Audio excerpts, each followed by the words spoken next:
ఉందని గేర్ల మొత్తం ఇక్కడ తల్లి వెంచి గ్యాస్ వాళ్ళ ఇంట్లో అంటుకుందని మానవతా దృఢంతో ఆ ఇంట్లో గ్యాస్ అంటుకుందని ఇక్కడ ఈ కాలనీ ప్రజలు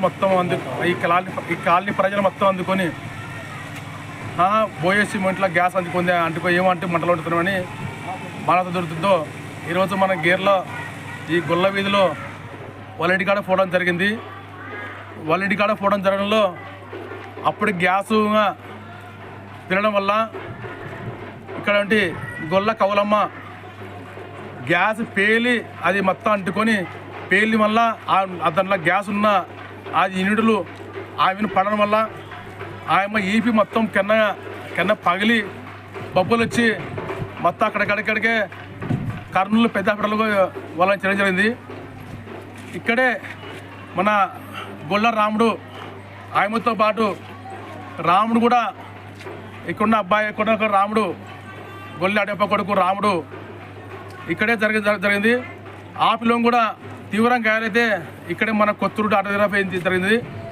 ఆ పిల్లని కూడా తొడలు మొత్తం చేతులు మగ్గమల్ల మొత్తం బొబ్బలు వచ్చి తీవ్రంగా గాయాలైనవి. ఏదో ఆ పిల్లని తీవ్రంగా ఆ పిల్ల చిన్న గాయాలతో గడ్డపన్నాడు. ఈరోజు గొల్ల కవలమ్మ అనే వంటి వ్యక్తి ఈరోజు మన గేర్ల శివమ్మ అనే వ్యక్తి గల ఏదో మంటలు వస్తున్నట్టు చూండి వెంటే అక్కడ గ్యాస్ పేలి ఆయమ్మకి మొత్తం గ్యాస్ ఉన్న ప్రకృతి మొత్తం వచ్చి ఆమెను పడడం వల్ల ఆమె అక్కడికే బొబ్బలు వచ్చి మొత్తం శరీరము బొబ్బలు తర్వాత ఆయన వంటి వాళ్ళ తమ్ముడు రాజు అక్కడికే కర్నూలుకి పెద్ద హాస్పిటల్కి చేయడం వల్ల కనీసము ఈ నెల 8వ తారీఖు అంటే ఈరోజు 19వ తారీఖు దాదాపు అంటే 11 రోజులు పెద్ద హాస్పిటల్లో వైద్యం నడుస్తున్నా కూడా ఏ మాత్రం కూడా ఆమెకి కనీసం వైద్యం వల్ల ఆరోగ్యం వల్ల ఏ మాత్రం సహకరించడం వల్ల ఆమె ఈరోజు చనిపోవడం జరిగింది. ఇక్కడున్నటువంటి హెచ్పి గ్యాస్ సంస్థ ఆమె కష్టంగా మానవతకు ఖచ్చితంగా అమౌంట్ వాళ్ళకు ఏదైనా % రావాలా.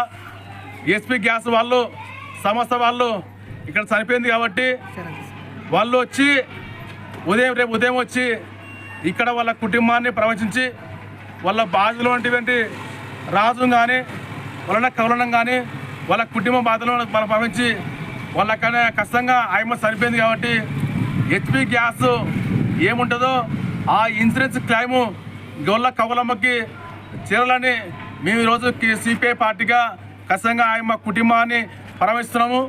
అలాంటి చర్యలు తీసుకోకుండా హెచ్పి గ్యాస్ వాళ్ళు కూడా దీనికి ఏమైతే ఉండవో అవి ఖచ్చితంగా వాళ్ళకి గొల్ల కవలమ్మకి ఖచ్చితంగా చేరాలని ఈరోజు మేము సిపిఐ పార్టీగా ఖచ్చితంగా వాళ్ళకి కుటుంబంగా అండగా ప్రవేశిస్తున్నాము.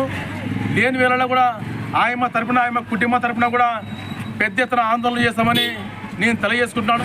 జరిగింది ఇంతవరకు ఎవరు వచ్చి మమ్మల్ని రిపేర్ చేయడం లేదు. ఎంఆర్ఓ కానీ ఆ రోజు వచ్చినదే కానీ ఇంతవరకు ఎవరు పలకడం లేదు. గ్యాస్ వాళ్ళు కూడా ఇంతవరకు ఎవరు వచ్చి అడగడం లేదు. ఆమె ఈరోజు చనిపోయింది. ఆమె నాకు పెద్ద దిక్కు ఉండేలాగా ఉండే అంతే సార్.